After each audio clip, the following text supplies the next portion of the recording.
charges for the death of a 6-year-old boy. He was shot and killed by officers at the end of a police chase last November. Police body camera video was released, and reporter Elizabeth Val walks us through it. The first time we see Christopher Few, the driver Marksville deputy marshals pursued to this dead end, his hands are clearly up and out of the car. But the first thing you hear is deafening gunfire and sirens. The officer recording the scene calls it into dispatch, but it takes about 2 minutes for anyone to approach the SUV, first yelling at Few to show his hands. Show me your hands, man.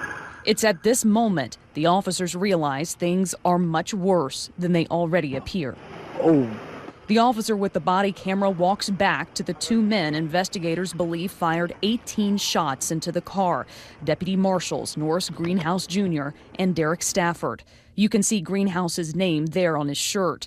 It appears that the officer whispers there's a child in the car, indicating Few's 6-year-old son, Jeremy Martis. You can make out Greenhouse saying, "Don't tell me that."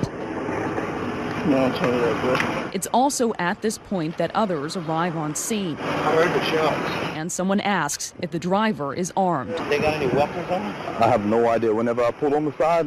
Investigators would later confirm that Few was not armed, despite conflicting early reports. According to investigators, Officer Stafford fired 14 of the 18 shots. Right here, you can hear him ask if the driver is hit, before saying he did not know Few's son was there. Is he hit at all? Who? The driver. Yeah. I never saw a kid in the car, man. Yeah, he's the kid is. I never saw a kid, bro. We was telling him to stop. Around 7 minutes in, the video shows the most disturbing part of this case. Though we have chosen not to show it here, the officer approaches 6-year-old Jeremy's lifeless body and checks for a pulse. The boy's father was critically injured, but he survived. The officer's lawyers claim the men acted in self-defense and that the driver used his SUV there as a deadly weapon.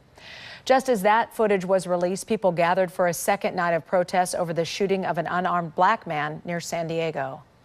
So what if it was your son, your daughter? Alfred Alongo was shot to death Tuesday after pointing an object at an officer. It turned out to be a vape smoking device.